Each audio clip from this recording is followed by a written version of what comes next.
మనమందరం ఒక దివ్యాగ్నితో జన్మించాం. మన ప్రయత్నాలెప్పుడూ ఆ అగ్నికి రెక్కలిచ్చేలా ఉండాలి. తద్వారా ఈ ప్రపంచమంతా సత్ప్రకాశంతో వెలుగు పొందాలి. ద వింగ్స్ ఆఫ్ ఫైర్ పుస్తకంలో అబ్దుల్ కలాం మాటలు యావత్ భారత వైజ్ఞానిక రంగానికి స్ఫూర్తినిస్తూనే ఉంటాయి. రక్షణ రంగంలో స్వయం సమృద్ధి కోసం ఆయన చేసిన కృషి వేలాది శాస్త్రవేత్తలకు దిక్సూచయింది. రక్షణ రంగంలో ఏ దేశంపై ఆధారపడకుండా నిబ్బరంగా నిలుస్తున్న ఆత్మ నిర్భర భారతానికి నాంది పలికింది. ఆపరేషన్ సింధూర్ విజయం అందుకు నిదర్శనంగా నిలిచింది. ఆపరేషన్ సింధూర్ చాటింది భారత క్షిపణి వ్యవస్థ శక్తి. ప్రపంచంలోనే అగ్రగామిగా నిలుస్తుందనడానికి ఏ సందేహం లేదు. పృథివీ, ఆకాష్, అగ్ని రక్షణ రంగంలో తిరుగులేని ఖ్యాతి. మన దమ్ము మన ధైర్యం అంతా కూడా మనకి. హైపర్సోనిక్ మిసైల్స్ తో డిఆర్డిఎల్ మరో చరిత్రకు నాంది. అవును, హైదరాబాద్ కేంద్రంగా డిఆర్డిఓ శాస్త్రవేత్తగా రక్షణ పరిశోధనా రంగంలో కలాం పుట్టించిన అగ్ని భారతీయుడి హృదయాగ్నిగా ఆకాశాన్నంటింది. ఊర్ధ్వముఖంలో ఎక్కుపెట్టిన క్షిపణి భారత అమ్ముల పొదిలో బ్రహ్మాస్త్రమైంది. భువనం నుంచి గగనం వరకు, స్పేస్ నుంచి సైబర్ స్పేస్ వరకు భారత క్షిపణి సామర్థ్యానికి ప్రపంచమంతా సాహో అంటోంది. డిఆర్డిఓ నేతృత్వంలో వెలుగులు పంచుతున్న వైజ్ఞానిక కాంతిని, మోదీ సర్కార్ స్వదేశీ క్రాంతిని మీ ముందుంచడానికే హైదరాబాద్లోని డిఆర్డిఎల్ ల్యాబ్కి వచ్చింది టీవీ9. ఇది విదేశాల నుంచి ఆయుధాలను దిగుమతి చేసుకునే భారత్ కాదు, విదేశాలకు ఆయుధాలను ఎగుమతి చేసే భారత్. ఈ ఆత్మ నిర్భరతకు కారణమైన డిఆర్డిఓలోని ప్రధాన విభాగమైన హైదరాబాద్ డిఆర్డిఎల్కి టీవీ9 వచ్చింది.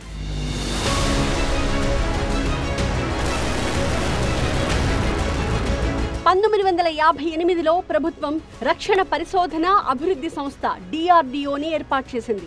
దీన్ని రక్షణ మంత్రిత్వ శాఖ నిర్వహిస్తుంది. వీటిలో వివిధ రకాలైన ప్రయోగాలు నిర్వహిస్తున్నారు. వాటిలో హైదరాబాద్ కేంద్రంగా పనిచేస్తున్న డిఆర్డిఎల్ విజయ పథంలో దూసుకెడుతోంది. అబ్దుల్ కలాం వేసిన బాటలో దూసుకెడుతూ దేశానికి సూపర్ మిసైల్స్ ని అభివృద్ధి చేస్తోంది. 6 దశాబ్దాలుగా కొనసాగుతున్న డిఆర్డిఎల్ ప్రస్థానం దేశానికే గర్వకారణం.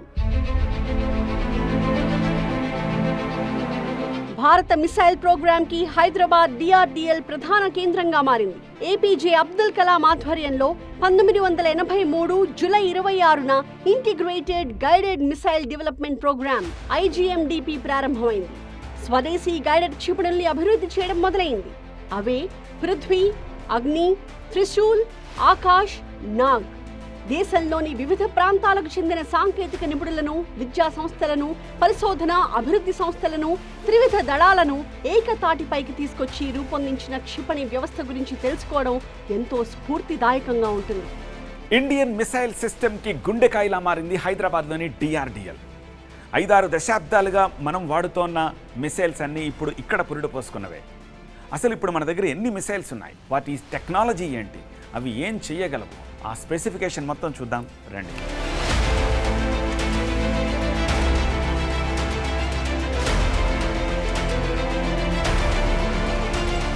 నిజంగా ఆత్మనిర్భర భారతానికి డిఆర్డిఎల్ అందించిన తోడ్పాటు అంతా ఇంతా కాదు.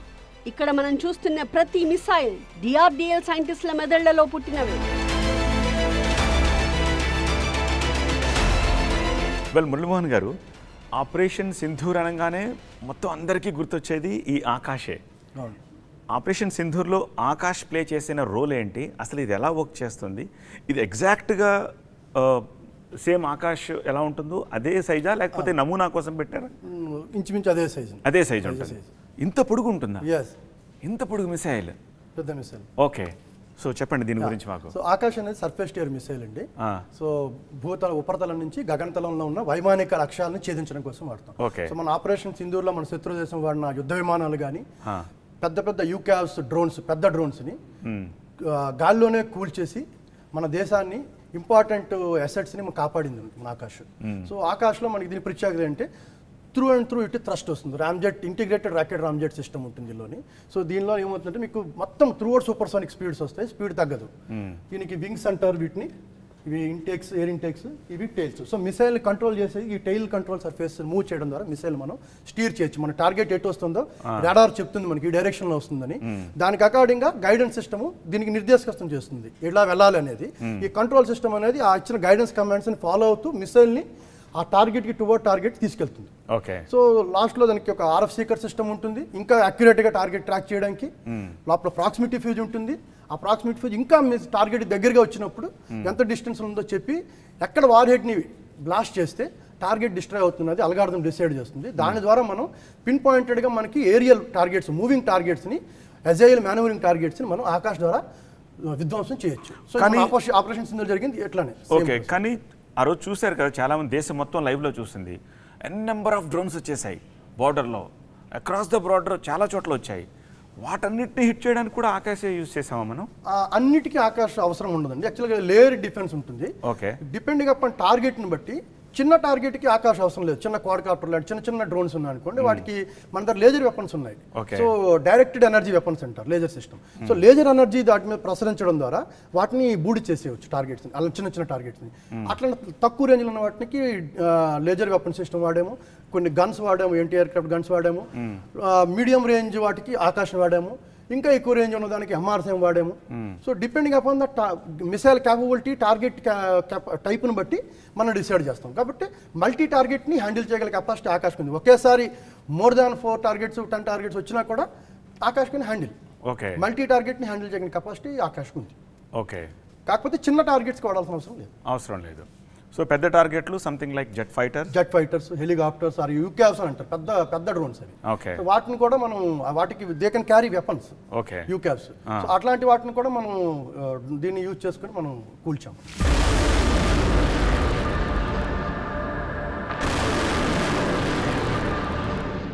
సో ఇప్పుడు వరకు మనం ఆకాశ్ మిసైల్ కూడా తెలుసుకున్నాము. ఇప్పుడు మనం QRSAM మిసైల్ కూడా తెలుసుకుందాం. ఏమిటిది? సో QRSAM అంటే quick reaction surface to air missile.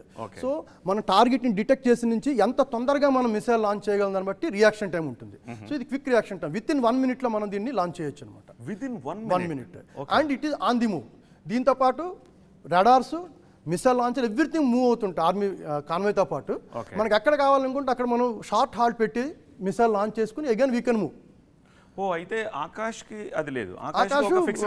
Fixed location లో డిప్లాయ్ చేస్తాము. ఇది ఆన్ ది మూవ్ సిస్టమ్ అన్నమాట. సో దీన్ని మన వెహికల్ లో పెట్టుకుని తీసుకెళ్తూ ఉంటాం. ఎక్కడ కావాలంటే అక్కడ ఆపి ఒక ఫ్యూ సెకండ్స్ ఆపి లాంచ్ చేసి అగైన్ విల్ మూవ్. సో మనం మూవ్ అవుతుంటాం కాబట్టి మనకి మనకి ఇమీడియట్ అటాక్ కూడా మనకి దొరకం. Okay. So that is advantage. ఇది లైట్ వెయిట్ సిస్టమ్. ఇది యూజర్ ట్రయల్స్ కంప్లీట్ చేసాము. ఆర్డర్స్ కూడా we got from Indian air force and Indian army.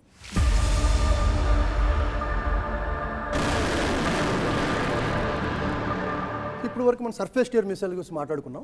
ఇప్పుడు ఎయిర్ టు ఎయిర్ మిసైల్ గురించి మాట్లాడుకున్నాం. సో ఇది అస్త్రా మిసైల్. సో ఇంతకుముందు చెప్పినట్టుగా ఎయిర్ టు ఎయిర్ అంటే మన యుద్ధ విమానంలో దీన్ని తీసుకెళ్తాము. దీని టార్గెట్ కూడా ఇంకొక యుద్ధ విమానం. Okay. So air to air గగనతలం నుంచి గగనతలంలో లక్ష్యాలను ఛేదించడానికి అస్త్రా మిసైల్. సో గాల్లోనే కొట్టేస్తుంది. గాలి నుంచి లాంచ్ చేస్తాం, గాల్లోనే దాన్ని శత్రు విమానాన్ని నాశనం చేస్తుంది. ఓకే. సో దీని beyond visual range, so more than 100 kilometers దీని రేంజ్. బియాండ్ విజువల్ రేంజ్ టార్గెట్స్ని కూడా మనం అస్త్రా ద్వారా మనం న్యూట్రలైజ్ చేయొచ్చు. సో ఇది కూడా గైడెడ్ రాడార్. ఇది కూడా రాడార్ గైడ్. ఎయిర్ క్రాఫ్ట్ లో మనకి రాడార్ ఉంటుంది. శామ్ సిస్టమ్ గ్రౌండ్ మీద రాడార్ ఉన్నట్టుగా ఎయిర్ క్రాఫ్ట్ లో మన ఓన్ ఎయిర్ క్రాఫ్ట్ లో రాడార్ ఉంటుంది. అది ఈ మిసైల్ కి టార్గెట్ తాలూకా పొజిషన్స్ ని అప్లింక్ చేస్తుంటుంది డేటా లింక్ ద్వారా. సో దాని నుంచి మిసైల్ పొజిషన్ దీనికి INS ఉంటుంది, దాని పొజిషన్ దాన్ని తెలుస్తుంది. టార్గెట్ పొజిషన్ మన ఎయిర్ క్రాఫ్ట్ ఇన్ఫర్మేషన్ ఇస్తుంది, దాని నుంచి గైడ్ చేయబడుతుంది. అగైన్ టెర్మినల్లో శామ్స్ లో ఉన్నట్టుగా దీనికి కూడా సేకర్ ఉంటుంది ఈ ఫ్రంట్ పోర్షన్ లో. ఇది ఫర్దర్ గా టార్గెట్ ఇంకా క్లోజ్ గా యాక్యురేట్ గా ట్రాక్ చేసుకుంటూ it will home on to the target. ఒకసారి లాక్ అయితే అగైన్ సేకర్ లాక్ అయిందంటే మిసైల్ కంపల్సరీగా టార్గెట్ డిస్ట్రాయ్ చేయాల్సిందే. ఓకే. సో ఆ క్యాపబిలిటీ అస్త్రాకు కూడా ఉంది.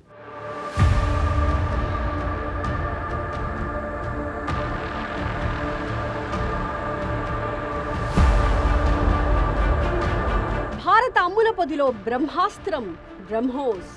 అవును, దీన్ని సూపర్ సోనిక్ మిసైల్ గా పిలుస్తారు. ఈ క్షిపణిని భారత్, రష్యా సంయుక్తంగా నిర్మించాయి. ప్రపంచంలోనే వేగవంతమైన సూపర్ సోనిక్ క్రూజ్ మిసైల్ గా ఇది పేరొందింది.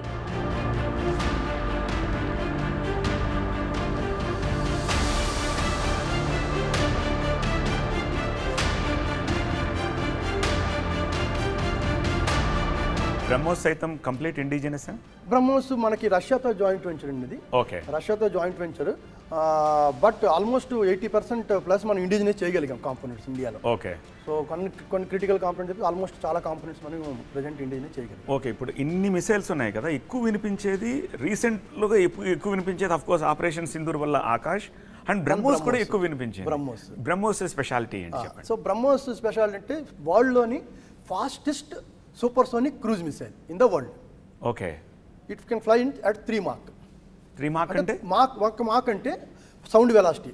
సో మనం మన టెక్స్ట్ బుక్స్లో చదువుకున్న స్కూల్ బుక్స్లోని sound velocity 340 m/s. Okay. So ఈ 3 Mach అంటే 3 రెట్లు ధ్వని వేగంతో ప్రయాణించగలదు. అంటే దగ్గర మీకు 1100-1200 m/s స్పీడ్ ఉంటుంది అనమాట. ఓకే, అంత హై స్పీడ్లో వెళ్ళగలదు. సో ధ్వని వేగం కంటే ఫాస్ట్, అది ఫాస్ట్, సూపర్ 3 times. దీంట్లో లిక్విడ్ ఫ్యూయల్ రామ్జెట్ టెక్నాలజీ వాడారు. దీనివల్ల ఏమవుతుందంటే throughout the flight powered flight అనమాట. Thrust liquid ramjet engine thrust ఇస్తుంది మీకు. సో మొత్తం ఫ్లైట్ అంతా కూడా 3 Mach స్పీడ్లోనే ఫ్లై అవుతుంది. ఓకే. సో అందుకని ఎనిమీకి రియాక్షన్ టైం చాలా తక్కువ ఉంటుంది. ఒకసారి బ్రహ్మోస్ వాడామనుకోండి, దీన్ని డిటెక్ట్ చేసి వాళ్ళు ఇంకొక వెపన్ దీని మీద ఫైర్ చేసినా కూడా దాని రియాక్షన్ చాలా తక్కువ ఉంటుంది వాళ్ళకి. అందుకని దీని success rate will be very high. So which means ఇది మనం టార్గెట్ని ఫిక్స్ చేయడం కోసం వాడేది. మీరు ఇంతకుముందు చెప్పిన QRSAM అండ్ ఆకాష్ డిఫెన్స్. ఇప్పుడు మీకు చూసినట్టు శామ్ సిస్టమ్స్ జనరల్గా ఎయిర్ డిఫెన్స్ సిస్టమ్స్, అంటే మన టెరిటరీని ప్రొటెక్ట్ చేసుకోవడానికి డిఫెండ్ చేయడం కోసం ఎనిమీ వెపన్స్ నుంచి మనం వాడుకుంటాం. బ్రహ్మోస్ లాంటి offensive weapon. If you want to attack someone we can use BrahMos. Okay. This not to intercept something incoming target. This it self is attacking weapon. Okay. So ఇప్పుడు మనం latest operation సింధూర్లో చూసినట్టయితే కొన్ని terrorist క్యాంప్స్ని, కొన్ని air బేస్ని పాకిస్తాన్లో attack చేయడానికి మనం బ్రహ్మోస్ని వాడు. ఇప్పుడు ఆకాష్ అండ్ QRSAM మీరు చూపించినవి డిఫెన్స్ కోసం అంటున్నారు. ఇది డిఫెన్స్ కోసం వాడుతున్నాం కాబట్టి ఇది వెళ్ళి అటాక్ చేసినప్పుడు బ్రహ్మోస్ ఎంత విధ్వంసం చేస్తుంది కామన్ మ్యాన్ అర్థమయ్యేలా చెప్పాలంటే ఏమని చెప్పచ్చు? ఇది దీని మాక్ నెంబర్ 3 Mach నెంబర్ అండి. 3 చెప్పినట్టుగా 1000 m/s కంటే ఎక్కువ స్పీడ్లో ఉంది. సో మీకు km/h చెప్పాలనుకుంటే దగ్గర 3000 నుంచి 4000 km/h స్పీడ్. గంటకి 4000 కిలోమీటర్ల స్పీడ్. సో మీరు ఏదైనా ఒక ఆబ్జెక్ట్ జస్ట్ ఇట్లా త్రో చేస్తేనే మీకు ఎలా ఉంటుంది. 4000 km/h స్పీడ్తో ఒక ఆబ్జెక్ట్ కొట్టిందంటే అక్కడ ఎలాంటి విధ్వంసం జరుగుతుంది? దీనికి ఉన్న war head, first of all రెండు ఎఫెక్ట్స్ ఉంటాయి. ఒకటి వార్ హెడ్ ఉంటుంది, ఎనీవే విధ్వంసక మెటీరియల్ ఉంటుంది, అది కొంత డ్యామేజ్ చేస్తుంది. అది కాకుండా దీని స్పీడ్ దీనికి ఇంకో అడ్వాంటేజ్ అనమాట. కైనెటిక్ ఎనర్జీ అంటాం కదా మనం. సో కైనెటిక్ ఎనర్జీ వల్ల ఏమవుతుందంటే మీకు ఎంత స్పీడ్ ఉంటే అంత కైనెటిక్ ఎనర్జీ ఉంటుంది. సో దీనివల్ల కూడా మీకు డిస్ట్రక్షన్ అనేది మల్టిపుల్ టైమ్స్ అవుతుంది compare to other weapons. Okay. So ఇప్పుడు మనకున్న మిసైల్స్లో సో ఫాస్టెస్ట్ బ్రహ్మోస్ అని చెప్పాలా? Cruise missiles. ఇది కేటగిరీ క్రూజ్ మిసైల్ కేటగిరీ కింద వస్తుంది. మిగతావి different category. So fastest in the cruise missile category BrahMos. Consistent గా మీకు 3 Mach స్పీడ్ లో వెళ్తుంది. ఓకే. సో ఇప్పుడు మనం ఆపరేషన్ సింధూర్లో బ్రహ్మోస్ సైతం వాడాం సక్సెస్ఫుల్ గా వాడాము. This is one of the main reason for success of operation Sindoor. This is one is the offensive weapon, other is the our defence weapon. So Akash తోటి defence చేసాము, బ్రహ్మోస్ తోటి offend we have attacked the enemy targets. Wonderful.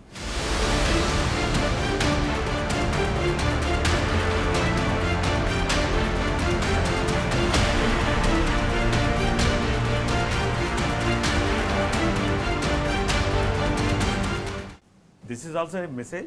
అవునండి, కానీ చూడడానికి చాలా different గా ఉంది. Missiles అన్ని ఒకలా ఉంటాయి, దీని డిజైన్ డిఫరెంట్ గా అనిపిస్తుంది. ఇది హైపర్సోనిక్ వెహికల్ అండి, ఇది హైపర్సోనిక్ మిసైల్. అందుకని ఆ హై స్పీడ్ కోసం దీని షేప్ డిఫరెంట్ గా ఉంటుంది. Okay. So hypersonic technology demonstrative vehicle.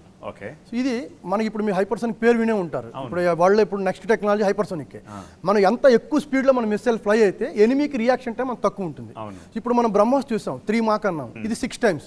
Okay. So దగ్గర మీకు 2.5 కిలోమీటర్లు ఒక సెకండ్కి ట్రావెల్ చేయగలదు. ఓకే. ఒక సెకండ్కి 2.5 కిలోమీటర్లు. బ్రహ్మోస్ మీరు గంటకి 4000 km/h అని చెప్పారు కదా, విచ్ మీన్స్ ఇది దానికి డబుల్.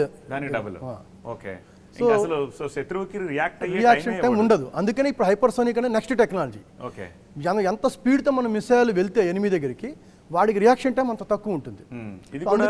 ఇది కూడా ఎఫెన్సివ్ ఏనా? ఐ మీన్ లైక్ ఇది కూడా అఫెన్సివ్ వెపన్. ఓకే. సో ఇది ఇప్పుడు మనం ఆల్రెడీ టెక్నాలజీ ప్రూవ్ చేసాము. 20 సెకండ్ల స్క్రామ్ జెట్ ఇంజిన్ ప్రూవ్ చేసాము. Now 1000 seconds scramjet engine already DRDL సక్సెస్ఫుల్గా స్టాటిక్ టెస్ట్లో ప్రూవ్ చేసాము.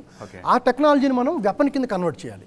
So hypersonic cruise missile next version, దీని next version with 1000 seconds duration. So long range వెపన్ని మనం డిజైన్ చేస్తున్నాం DRDL. So that will be like a game changer.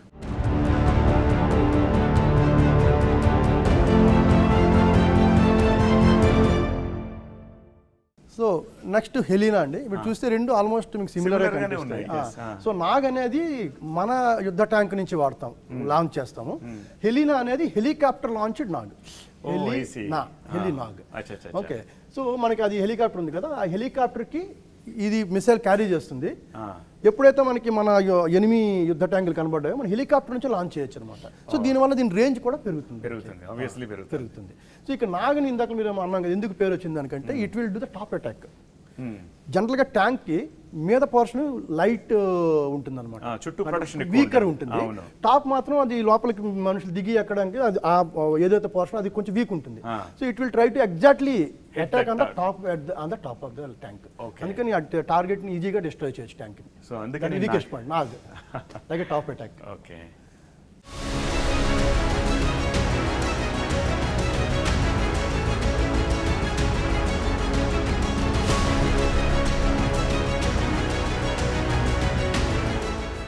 So ఇప్పుడు ఇన్ని మిసైల్స్లో fighter jet నుంచి రిలీజ్ చేసే మిసైల్స్ ఏమేమిటి? ఫైటర్ జెట్ నుంచి release చేసే మిసైల్స్ అస్త్ర, ఎందుకంటే air to air missile. BrahMos also air launch missile. It can launch from air craft also, కానీ చాలా పెద్దగా ఉంది. సో మనకి ఎయిర్ క్రాఫ్ట్ తలకి బెల్లీ కింద పెడతారు అనమాట. ఓకే, దాని ద్వారా ఒక మిసైల్ రిలీజ్ చేయొచ్చు. ఎయిర్ క్రాఫ్ట్ వింగ్స్ కిందని అస్త్ర మిసైల్ పెడతారు. And NGRM new generation anti radiation missile, అంటే ఎనిమి రాడార్స్ని అటాక్ చేయడం కోసం కూడా మనం NGRMని వాడతాం. సో ఆ మిసైల్ పెట్టచ్చు.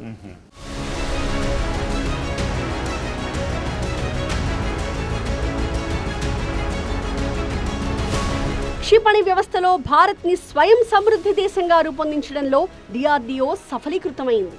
ప్రారంభంలో అగ్ని మిసైల్ వ్యవస్థని IGMDP కిందకి తెచ్చిన తర్వాతి కాలంలో వేరు చేశారు. ఇన్ని మిసైల్స్ చూసిన తర్వాత కూడా మీ కళ్ళు దేనికోసం వెతుకుతున్నాయో నాకు తెలుసు. ఆ బాహుబలి మిసైల్ అగ్ని దగ్గరే ప్రస్తుతం నేనున్నాను. యూ కెన్ సీ, ఎందుకంటే ఎక్స్పోజిషన్ హాల్లో పట్టేంత చిన్న మిసైల్ కాదు ఇది, కాబట్టి దీన్ని బయట ఎగ్జిబిట్ చేశారు. దాని గురించి మురళీమోహన్ గారితో మాట్లాడి తెలుసుకుందాం. మురళీమోహన్ గారు, అగ్ని గురించి చెప్పాలంటే ఏం చెప్తారు? సో అగ్ని మిసైల్ అనేది బ్యాలిస్టిక్ మిసైల్ అండి, లాంగ్ రేంజ్ బ్యాలిస్టిక్ మిసైల్. ఇప్పటి వరకు మనం చూసిన మిసైల్స్ అన్ని రేంజ్ కూడా చాలా తక్కువ రేంజెస్. అవును, 20-30 కిలోమీటర్లు, 100 కిలోమీటర్లు మాట్లాడు. సో ఇది థౌజండ్స్ ఆఫ్ కిలోమీటర్స్ రేంజెస్. అంటే మాక్సిమం ఎంత అని చెప్పచ్చు? సో మనకి డిపెండింగ్ అపాన్ వెర్షన్ 1, 2, 3, 4, 5 అగ్ని 5 వరకు ఉంది. ఆల్మోస్ట్ అన్ని ఏరియాలని కవర్ చేయగల కెపాసిటీ మనకి అగ్నికి ఉంది. సో ఇప్పుడు ఈ మిసైల్ మన దగ్గర ఉండడం వల్ల మన శత్రువులు మన మీద దాడి చేయడానికి సాహసించరు. సో మన దమ్ము, మన ధైర్యం అంతా కూడా మనకి అగ్ని మిసైల్. సో ఈ లాంగ్ రేంజ్ మిసైల్స్ మన దగ్గర ఉండటం వల్ల it like a deterrence. So మన తాలూకా శక్తి సామర్థ్యాలు ఎనిమికి తెలుసు. సో ఫస్ట్ స్ట్రైక్ చేయాలంటే ఆలోచిస్తుంది ఎనిమి. సో వాళ్ళ దగ్గర అగ్ని ఉంది, మనం ఒళ్ళు దగ్గర పెట్టుకోవాలనేది వాళ్ళు ఆలోచిస్తారు. సో ఎంతమంది దగ్గర బహుశా ఈ తరహా టెక్నాలజీ తోటి ఇంత పెద్ద America, Russia, only top cream వాళ్ళ దగ్గరే ఉంటాయి, మామూలు వాళ్ళ దగ్గర ఉండవు. So we are in that elite club. So we can proudly say that మన దగ్గర అగ్ని ఉంది అని చెప్పి. సో ఈ అగ్ని వల్లే బహుశా మన వైపు కన్నెత్తి చూడడానికి కూడా ఎవరైనా భయపడాల్సిన పరిస్థితి వస్తూ ఉంటుంది. అయితే ఇంతవరకు దీన్ని ఎక్కడా మనం వాడాల్సిన అవసరం రాలేదు, రాకూడదనే కోరుకోవాలి. తీరా వచ్చింది అంటే కనుక ఇది సృష్టించే విధ్వంసం మాటల్లో వర్ణించడానికి వీలు కానంత ఎక్కువగా ఉంటుంది. దాన్ని బట్టి అర్థం చేసుకోండి మన దగ్గర ఎలాంటి మిసైల్ ఉందో. రక్షణ రంగంలో ఆత్మ నిర్భరత కోసం మోదీ ప్రభుత్వం అత్యంత ప్రాధాన్యం ఇచ్చింది. రక్షణ రంగంలో స్వావలంబన దిశగా DRDL పరిశోధనలు సాగుతున్నాయి. మేక్ ఇన్ ఇండియా మంత్రంతో అద్భుత ఆవిష్కారాలు కూడా జరిగాయి.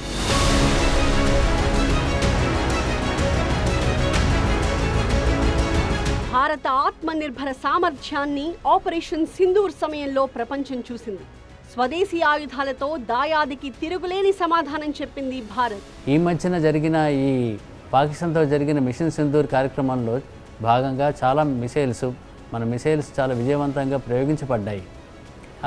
ముఖ్యంగా ఆకాష్, బ్రహ్మోస్, తర్వాత MRSAM లాంటి మిసైల్స్ విజయవంతంగా ఉపయోగించబడి చివరికి ఎటువంటి పరిస్థితి దారితీసాయంటే వారంతటగా వారు సీజ్ ఫైర్ అని అడిగేంత వరకు మన మిసైల్స్ ప్రయోగించబడ్డాయి.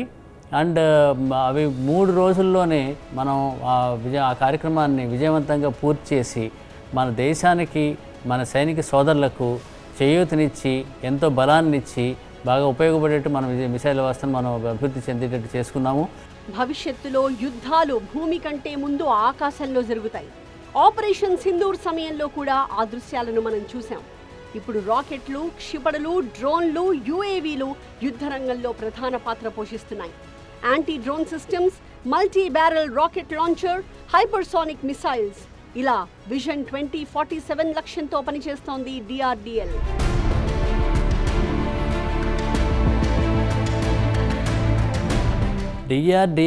DRDOలో భాగంగా 2047 వచ్చే వరకు మనం ప్రపంచం మొత్తంలో అగ్రగామిగా నిలవాలని ప్రధానమంత్రి గారి ఆకాంక్ష. అది తప్పకుండా నెరవేరుతుంది. మీరు ఇప్పుడు చూస్తే పాకిస్తాన్ ప్రయోగించిన కొన్ని చైనా మిసైల్స్ని లేకపోతే కొన్ని అమెరికన్ ఎయిర్క్రాఫ్ట్ని మనం ధ్వంసం చేయగలిగాము. దాన్ని బట్టి అర్థమవుతుంది భారతదేశం బాగా ముందంజలో ఉన్నదని. ఇంకొక 20 ఏళ్లలో 22 ఏళ్లలో గ్యారంటీగా మన భారతదేశం ప్రపంచంలోనే అగ్రగామిగా నిలుస్తుందనడానికి ఏ సందేహం లేదు. ఆ విధంగా వడివడిగా భారతదేశం అడుగులు ముందుకు వేస్తోంది. DRDL రక్షణ రంగ అవసరాలను తీర్చడంతో పాటు సామాన్యుల కోసం అహరహం కృషి చేస్తోంది. కరోనా సమయంలో ప్రజల ప్రాణాలు కాపాడడానికి ఎంతో శ్రమించింది. అంతేకాదు తేలికైన కృత్రిమ అవయవాలను రూపొందించి ఎందరో దివ్యాంగులకు కొత్త జీవితాలను అందిస్తోంది. కొన్ని సంవత్సరాల క్రితం డాక్టర్ కలాం గారు ఉన్నప్పుడు ఆయన ఒక స్టెంట్ తయారు చేశారు, హార్ట్లో పెట్టే స్టెంట్. అది మా మెటీరియల్స్తో తయారు చేసిన, మేము రక్షణ రంగంలో మా మిసైల్స్లో వాడే మెటీరియల్స్తో తయారు చేసిన స్టెంట్. అదేవిధంగా ఈ మధ్యన కాలంలో దాదాపుగా 10-15 రోజుల మధ్యన ఒక ఆర్టిఫిషియల్ ఫుట్ని మేము తయారు చేసాము. ఆ ఆర్టిఫిషియల్ ఫుట్ వాళ్ళ రిక్వైర్మెంట్ బీబీ నగర్లో ఉన్న AIMS ద్వారా వాళ్ళు వచ్చారు మా డాక్టర్స్ మా దగ్గరికి. మాకు ఇటువంటి ఆర్టిఫిషియల్ ఫుట్ మాకు చాలా అవసరం ఉన్నది, బయట ఇది దాదాపుగా 2 లక్షల రూపాయలు ఉంటుంది, సామాన్య మానవునికి అందుబాటులో లేదు అని వారు మమ్మల్ని కోరడంతో మేము మా మెటీరియల్స్ తోటి మా టెక్నాలజీని ఉపయోగించి ఒక ఆర్టిఫిషియల్ ఫుడ్ తయారు చేశాము. అది మీరు వీడియోలో చూడొచ్చు, యూట్యూబ్లో కూడా ఉన్నది, మిగతా చోట్ల కూడా ఉన్నది. ఎవరైతే ఆ వ్యక్తి వాడారో దాన్ని 3 రోజుల లోపల ఆయన పరిగెత్తగలిగాడు, 3 రోజులు సైకిల్ కూడా తొక్కగలిగాడు.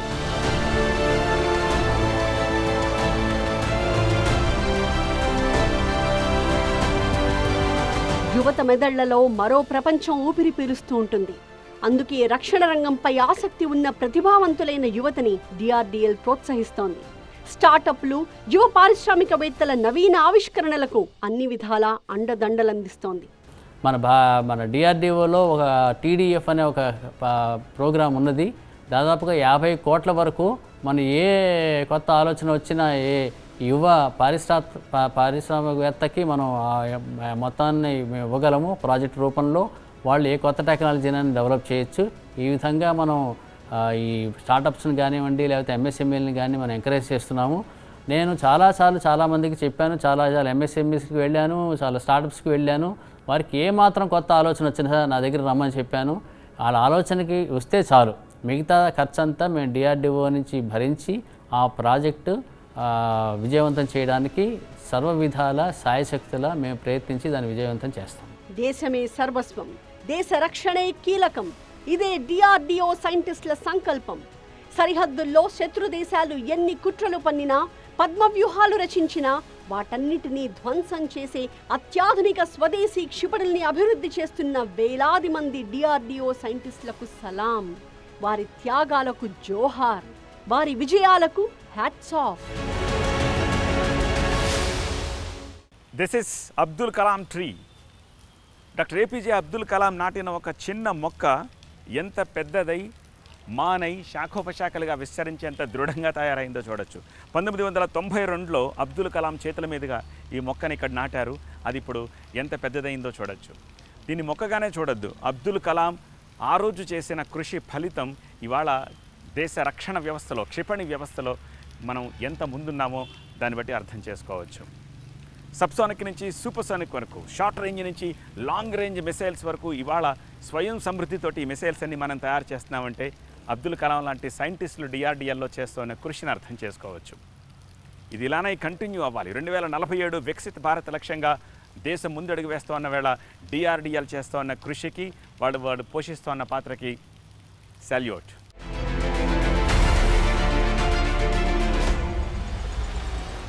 ఆత్మనిర్భర భారత్ ఇది కేవలం నినాదం కాదు, మన విధానం. 140 కోట్ల భారతీయుల సంకల్పం. ఈ మహత్తర లక్ష్యాన్ని సాకారం చేసుకునేందుకు డిఆర్డిఓ అందిస్తోన్న భరోసానే ఈ defence మెటలాజికల్ research laboratory DMRL.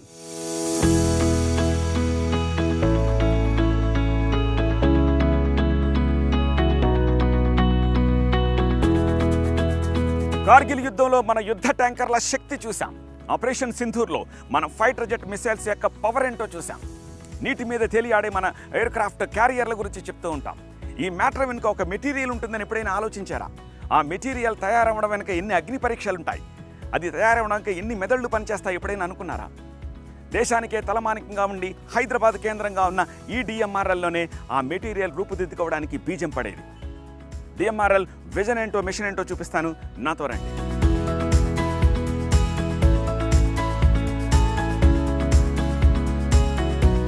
DMRL ప్రాంగణంలోకి అడుగు పెట్టంగానే ఒక నటరాజమూర్తి మనకు కనిపిస్తారు. మనందరికీ తెలుసు నటరాజ తాండవం నుంచి కాస్మిక్ ఎనర్జీ క్రియేట్ అయ్యి ఆ కాస్మిక్ ఎనర్జీలోంచి ఆ మ్యాటర్ మెటీరియల్గా ఉద్భవించింది అని చెప్పి. లైక్ వైజ్ దేశ రక్షణ రంగానికి సంబంధించిన ప్రతి పదార్థము ఈ డిఎంఆర్ఎల్లోనే పడుతుంది. అదే ఒక ఆయుధంగా మారి దేశానికి శక్తినిస్తూ ఉంటుంది. అందుకు సింబాలిక్గానే నటరాజమూర్తిని ఇక్కడ ప్రతిష్ఠించారు.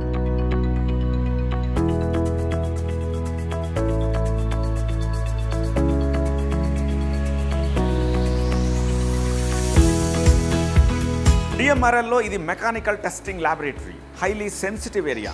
ఇక్కడ ఏం చేస్తారంటే మీరు ఫ్లైట్స్లో ప్రయాణం చేసినప్పుడు బయట టెంపరేచర్ కొన్ని వేల అడుగులో ఎంత ఉంటుందో తెలుసా?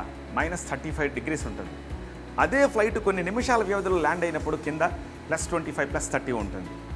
సో ఈ ఎక్స్ట్రీమ్ కండిషన్స్ని -35 +30 ఈ రెండింటినీ తట్టుకోవడానికి ఆ మెటీరియల్ని టెస్ట్ చేస్తూ ఉంటారు. ఇది బాడీకి సంబంధించిన విషయం చెప్తున్నాను. What about engine? ఇంజిన్ కొన్ని 100 degrees మండుతూ ఉంటుంది. సో దానికి టెస్ట్ ఏం చేయాలి? మీరు ఇక్కడ చూడొచ్చు, రూమ్ టెంపరేచర్ నుంచి 1000కి పైగా degrees Celsius ఉన్న మెటీరియల్, ఇంజన్ మెటీరియల్ని ఇక్కడ టెస్ట్ చేస్తారు. ఇలా 1-2 సార్లు, కొన్ని 100 సార్లు, కొన్ని 1000 సార్లు అలాంటి టెస్టింగ్ చేసిన తర్వాతే వాటిని సర్టిఫై చేసి బయటకి ఇస్తారు. అది అప్పుడు మనకి శక్తిగా బయటకు వస్తూ ఉంటుంది.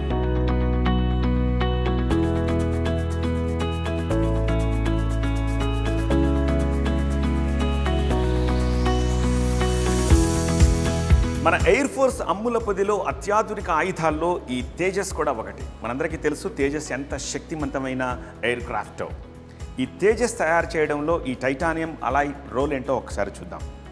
ఈ మెటీరియల్ని చూశారు, దిస్ ఇస్ టైటానియం స్పాంజ్ అంటారు. ఈ టైటానియం స్పాంజ్ మెటీరియల్ సొంతంగా కలిగి ఉన్న ప్రపంచంలోని 7వ దేశం మనది. ఎందుకంటే ఇది మన దేశంలోనే దొరుకుతుంది. కేవలం 7 దేశాలు మాత్రమే ప్రపంచంలో దీన్ని ఓన్గా తయారు చేసుకుంటాయి. ఏమిటి దీని స్పెషాలిటీ? ఈ కాంపోనెంట్స్ ఉన్నాయి చూశారు, ఈ కాంపోనెంట్స్ని ఇంతకుముందు స్టీల్తో తయారు చేసేవారు. స్టీల్తో తయారు చేస్తే చాలా బరువు ఉంటాయి. అదే ఈ టైటానియం స్పాంజ్ని మిక్స్ చేసి కనుక ఈ కాంపోనెంట్స్ తయారు చేస్తే దీని బరువులో 40% బరువును తగ్గించినట్టు అవుతుంది. తద్వారా ఏమవుతుంది, ఆ 40% వెయిట్ని మనం ఆర్మ్స్ అండ్ అమ్యునేషన్ని, మిసైల్స్ని క్యారీ చేయడానికి వాడుకోవచ్చు. అట్ ది సేమ్ టైం కాకపోతే డిస్టెన్స్ని కూడా పెంచుకోవచ్చు ఫ్యూయల్ కన్జంప్షన్ ద్వారా. సో ఇది డిఎంఆర్ఎల్ తయారు చేసింది. ఇది టైటానియం అలాయ్స్ ఇంజన్ సంబంధించిన డిస్కో పరికరాలు ఇవన్నీ కూడా.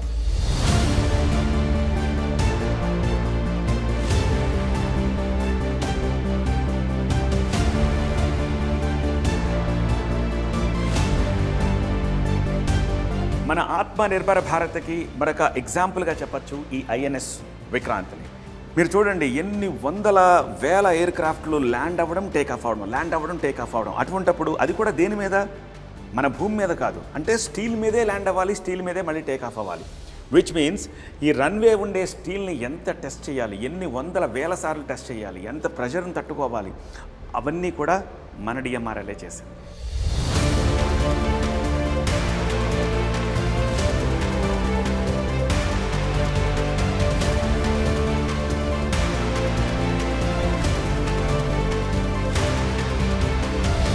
ఇక ఇవన్నీ కూడా యుద్ధ ట్యాంక్స్. చూడండి, దిస్ ఈజ్ అర్జున్. ఇదేంటంటే ఆర్మరర్ అంటారు దీన్ని. ఆర్మరర్ అంటే లోపల యుద్ధ ట్యాంకర్ ఉంటుంది, ఆ యుద్ధ ట్యాంకర్ బయట కవచాన్ని DMRL తయారు చేస్తుంది. అంటే it acts like A bullet proof అనమాట. అంటే ట్యాంక్ని చుట్టూ కవర్ చేస్తుంది, ఆర్మరర్ అంటారు దాన్ని DMRL తయారు చేస్తుంది. సో ఒక బుల్లెట్ ప్రూఫ్ గ్లాస్ ఎలా పనిచేస్తుందో ఎంటైర్ ట్యాంక్కి ఇది బుల్లెట్ ప్రూఫ్ లాగా ఈ ఆర్మరర్ తయారు చేస్తుంది. ఆ ఆర్మరర్ని కూడా DMRL తయారు చేస్తుంది.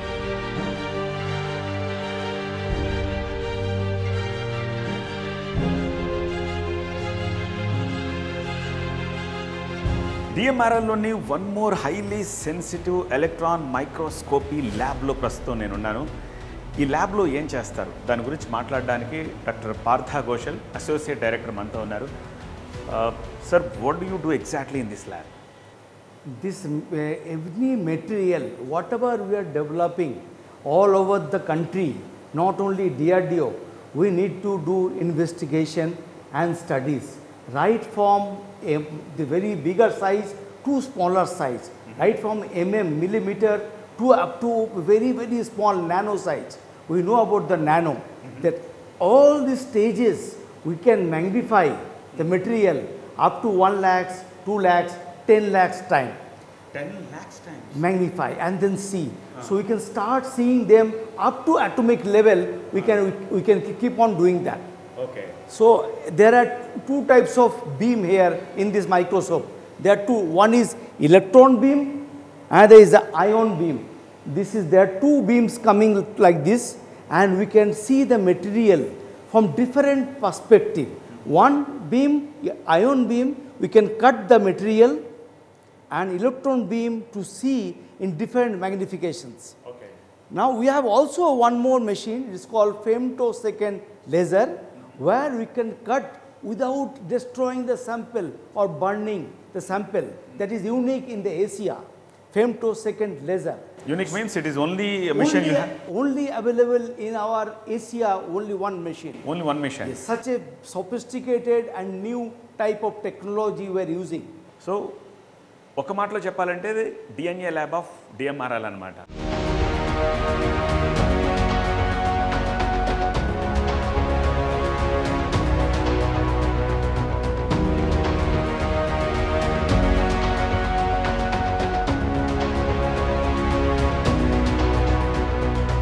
DMRL డైరెక్టర్ డాక్టర్ బాలమురళీకృష్ణన్ గారిని అడిగి మరిన్ని వివరాలు తెలుసుకుందాం.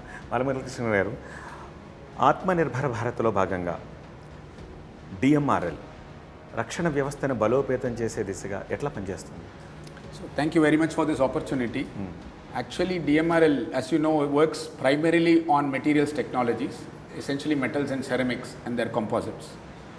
And as anybody can understand, materials are part of everyday life. In fact, we cannot think of a world without materials.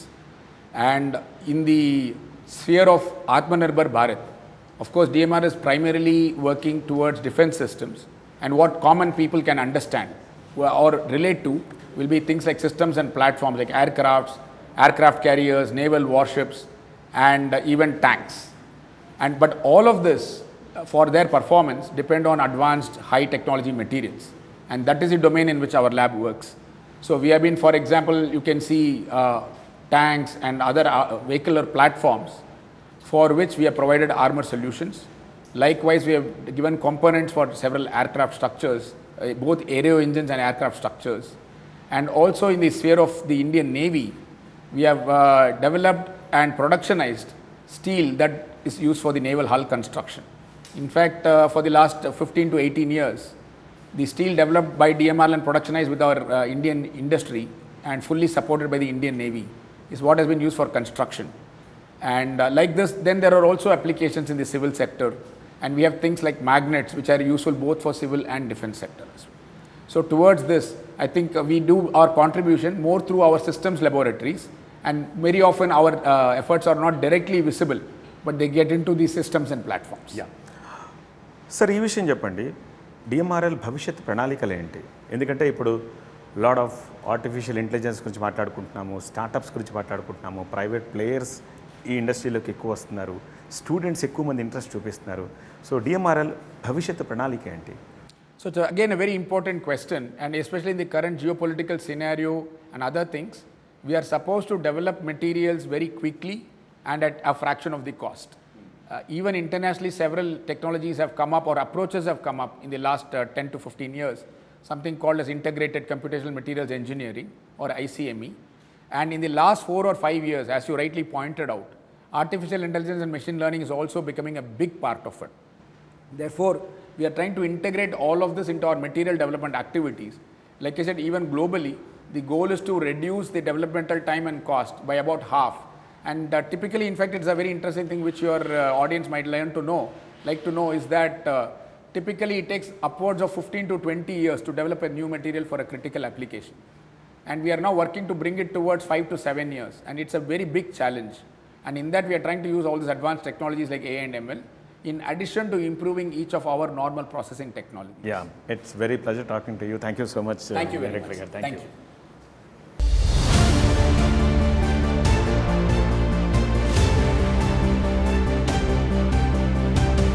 మన శాస్త్రవేత్తల చేతుల్లో పుట్టి మన సైనికుల భుజాలపై నిలిచి మన దేశానికి భద్రతకు వజ్ర కవచంగా నిలుస్తున్నాయి డిఆర్డిఓలో భాగమైన ఈ డిఎంఆర్ఎల్ సైంటిస్టుల పరిశోధనలు. హైదరాబాద్ కేంద్రంగా పనిచేస్తోన్న ఈ డిఎంఆర్ఎల్ దేశానికే గర్వకారణం. ఆత్మనిర్భర్ భారతానికి జై హింద్.